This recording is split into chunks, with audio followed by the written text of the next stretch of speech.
ಅಪರೂಪ ಈ ರೀತಿಯ ಚರ್ಚೆಗಳು. ಒಂದು ಜಿಲ್ಲೆಯ ರಾಜಕಾರಣವನ್ನು ರಾಜ್ಯ ರಾಜಕಾರಣದ ದೃಷ್ಟಿಯಿಂದ ಮಹತ್ವ ಅನ್ನುವ ಕಾರಣಕ್ಕೆ ನಾವು ಚರ್ಚೆ ಮಾಡ್ತಾ ಇದ್ದೀವಿ. ನಾನು ಮಾತಾಡ್ತಾ ಇರೋದು ಬೆಳಗಾವಿಯ ಬಗ್ಗೆ. ಬೆಳಗಾವಿಯಲ್ಲಿ ಹುಕ್ಕೇರಿ ತಾಲೂಕಿನ ವಿದ್ಯುತ್ ಸಹಕಾರ ಸಂಘದ ಚುನಾವಣೆ. ಈ ಚುನಾವಣೆ ರಾಜ್ಯ ಮಟ್ಟದಲ್ಲಿ ಸುದ್ದಿ ಆಯಿತು. ಬೆಳಗಾವಿ ರಾಜಕಾರಣದಲ್ಲಿ ಇಂಥ ಬೆಳವಣಿಗೆಗಳನ್ನು ಸಾಮಾನ್ಯವಾಗಿ ಯಾರೂ ನೆಗ್ಲೆಕ್ಟ್ ಮಾಡೋದಿಲ್ಲ. 2019ರಲ್ಲಿ PLD ಬ್ಯಾಂಕಿನ ಚುನಾವಣೆ ರಾಜ್ಯ ಸರ್ಕಾರದ ಬುಡಕ್ಕೆ ಬಿಸಿ ನೀರು ಕಾಯಿಸಿದ್ದನ್ನು ನಾವು ನೋಡಿದ್ದೀವಿ. ಅದೇ ವಿಷಯದ ಬಗ್ಗೆ ಇವತ್ತು ಚರ್ಚೆ ಮಾಡ್ತಾ ಇದ್ದೀನಿ. ಈಗ ನೀವು ಸತೀಶ್ ಜಾರಕಿಹೊಳಿ ಅವರ ವಿರುದ್ಧ ಅರ್ಥಾತ್ ಜಾರಕಿಹೊಳಿ ಕುಟುಂಬದ ವಿರುದ್ಧ ಒಂಥರ ಸಡ್ಡು ಹೊಡೆದಿದ್ದೀರಿ. ಲಕ್ಷ್ಮೀ ಹೆಬ್ಬಾಳ್ಕರ್ ಮಾತಾಡಿದ್ರೆ ನಿಮ್ಮ ಜೊತೆಗೆ ಏನಾದ್ರು ಸಹಿತ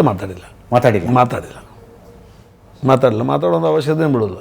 ಲಕ್ಷ್ಮಣ ಸವದಿ ಅವರು ಈ ಒಂದು ಏನಾದರೂ ಅವರ ವೈಯಕ್ತಿಕ ಕೆಲಸಗಳಿದ್ದಾಗ ಮಾತ್ರ ನನ್ನ ಜೊತೆ ಮಾತಾಡಲ್ಲ. ಈ ಬೆಳವಣಿಗೆ ಬಗ್ಗೆ ನಾವು ನಿಮ್ಮ ಜೊತೆಗೆ ಇರ್ತೀವಿ, ಹೋರಾಟ ಮಾಡಿ ಅಂಥದ್ದೇನು ಮಾತಾಡಿಲ್ಲ.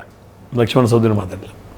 ಓಕೆ, ಇದನ್ನು ಸ್ವಚ್ಛವಾಗಿ ನಿಮಗೆ ಒಂದು ಮಾತಿನಲ್ಲಿ ಹೇಳಬೇಕಾದ್ರೆ, ಜಿಲ್ಲೆಯ ಯಾವ ನಾಯಕರ ಅಥವಾ ಯಾವ ಹಿರಿಯರ ಸಹಕಾರ ಇಲ್ಲದೇ ನಾನು, ನನ್ನ ಹಿರಿಯ ಸುಪುತ್ರ ನಿಖಿಲ್ ಕತ್ತಿ ಮತ್ತು ನನ್ನ ಇಬ್ಬರು ಮಕ್ಕಳು ಮತ್ತು ನನ್ನ ಕ್ಷೇತ್ರದ ಜನತೆ ಶೆಡ್ ಹೊಡೆದಿದ್ದೀವಿ, ಗೆದ್ದಿದ್ದೀವಿ.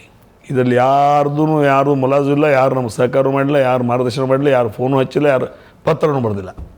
ಅಲ್ಲ, ಮತ್ತು ಮುಂದೊಂಥರ ರೀಅಲೈನ್ಮೆಂಟ್ ಅನ್ನೋದು ಆಗ್ಬೇಕಲ್ರಿ. ಈಗ ಸತೀಶ್ ಜಾರಕಿಹೊಳಿ ಅವರು ನಿಮ್ಮ ವಿರುದ್ಧ ಜೊಲ್ಲೆ ಅವ್ರನ್ನ ಜೊತೆ ಕರ್ಕೊಂಡ್ರು, ನೀವು AB ಪಾಟೀಲ್ರನ್ನ ಜೊತೆಗೆ ಸೇರಿಸ್ಕೊಂಡು ನಮ್ಮ ತಾಲೂಕಿನವ್ರನ್ನೂ ಜೊತೆ ಸೇರಿಸ್ಕೊಂಡು ಈ ನಮ್ಮ ತಾಲೂಕಿನ ವಿಷಯ ಬಂದಾಗ ನಮ್ಮ ತಾಲೂಕಿನವರು ನಮ್ಮ ತಾಲೂಕಿನಲ್ಲಿ ಒಂದಾಗಿ ನೀವು ನಾಳೆ ದಿವಸ ಅರಬಾವಿಗೆ ಹೋಗ್ತೀರಿ, ಗೋಕಾಕಕ್ಕೆ ಹೋಗ್ತೀರಿ, ಅದಕ್ಕೆ ಉಳಿದವ್ರ ಸಪೋರ್ಟ್ ಬೇಡ, ಉಳಿದವ್ರ ಬೆಂಬಲ ಬೇಡ. ಅವಾಗ ಸತೀಶ್ ಜಾರಕಿಹೊಳಿ ಅವ್ರ ವಿರುದ್ಧ ಯಾರ್ಯಾರು ಇದಾರೋ ನೋಡ್ಕೊಂಡ್ರೆ ಜೊತೆಗೆ ಸೇರಿಸ್ಕೊಳ್ಳೋದಿಲ್ಲ ನೀವು? ಅಲ್ಲಲ್ಲ, ಆವತ್ತಿನ ಪರಿಸ್ಥಿತಿ ಬಂದಾಗ ಯಾರು ಬಂದು ನಾನು ಕೇಳ್ತಾರೋ ಇವತ್ತು ದಿವಸ ಅವ್ರು ನೇರವಾಗಿ ವಿರೋಧ ಮಾಡೋದ್ರಿಂದ ನನ್ನ ಜೊತೆ ಬನ್ನಿ ಅನ್ನುವಂಥ ಮಾತ್ರ ಆಹ್ವಾನವನ್ನು ಕೊಡ್ತೀನಿ ನಾನು ಆವತ್ತಿನ ದಿನಮಾನದಲ್ಲಿ.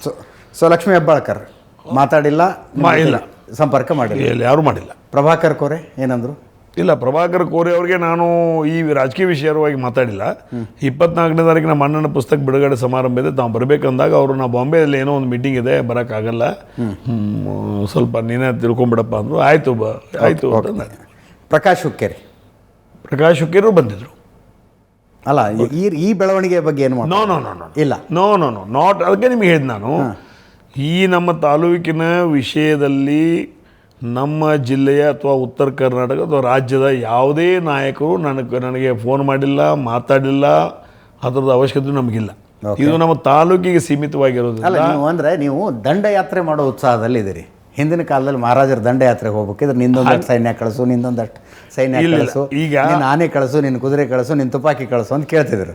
ಹಂಗೆ ನೀವೇನಾದ್ರು ಮಾಡ್ತಿದ್ದೀರಾ ಅಂತ? ಏನು ಅವಶ್ಯಕತೆ? ನನಗೆ ಅದು ಅವಶ್ಯಕತೆ. ಯಾಕಂದ್ರೆ ನನ್ನ ತಾಲೂಕಿನ ವಿಷಯ ಇದು, ನನ್ನ ತಾಲೂಕಿನ ಸಂಘದ ಒಂದು ವಿಷಯ ಅಂದಾಗ ಈಗ ನಾನು, ನನ್ನ ಮಗ ನಿಖಿಲು ಮತ್ತು ನನ್ನ ಮಕ್ಕಳು ಅಥವಾ AB ಪಾಟೀಲ್ ಮಕ್ಕಳು ಅಥವಾ ನನ್ನ ಕ್ಷೇತ್ರದ ಜನತಾ ದೇವರುಗಳು ನನಗೆ ಸಾಕಷ್ಟು ಅವ್ರ ಮ್ಯಾಗ ವಿಶ್ವಾಸ ಇತ್ತು. ಹೀಗಾಗಿ ಯಾರ ಜೋಡಿ ಮಾತಾಡೋ ಪ್ರಶ್ನೆನೇ ಇಲ್ಲ. ಅಲ್ಲ, ನೀವು ಮಾತಾಡಿದ ನಿಮ್ಮ ಆತ್ಮವಿಶ್ವಾಸ, ನಿಮ್ಮ ಕಾನ್ಫಿಡೆನ್ಸ್ ನೋಡಿದ್ರೆ ಬ್ಯಾಕ್ಗ್ರೌಂಡಲ್ಲಿ ಭಾಳ ಸಪೋರ್ಟ್ ಸಿಕ್ಕಿರ್ಬೇಕು ಅಂತ ಅನ್ಕೊಂಡೆ ನಾನು. ಎಲ್ಲಿ DK ಶಿವಕುಮಾರ್ ಮಾತಾಡಿದ್ರೆ ನಿಮ್ಮ ಹತ್ರ ಅಂತ? ಇಲ್ಲ ಮಾತಾಡಿಲ್ಲ. ಅವ್ರ್ಯಾಕೆ ಮಾತಾಡ್ತಾರೆ? ಅವ್ರಿಗೆ ಗೊತ್ತಿಲ್ಲ, ಎಷ್ಟು ಹಳ್ಳಿದಾಗ ಗೊತ್ತಿಲ್ಲ, ಎಲ್ಲಿ ಯಾರು ಮತ ಹಾಕ್ತಾರೆ ಗೊತ್ತಿಲ್ಲ, ಎಷ್ಟು ಮತ ಹಾಕ್ತಾರೆ. ನೀವು ಸತೀಶ್ ಜಾರಕಿಹೊಳಿ ವಿರುದ್ಧ ನಿಂತ್ಕೊಂಡಿದ್ದ ಕಾರಣಕ್ಕೆ ನೀವು ಸತೀಶ್ ಜಾರಕಿಹೊಳಿ ವಿರುದ್ಧ ನಿಂತ್ಕೊಂಡಿದ್ದೀರಿ ಸರ್. ಅದಕ್ಕೆ DK ಶಿವಕುಮಾರ್ ಯಾಕೆ ಮಾತಾಡಿರಬಾರ್ದು ನಿಮ್ಮ ಜೊತೆಗೆ? ಇಲ್ಲ, ಮಾತಾಡಿ.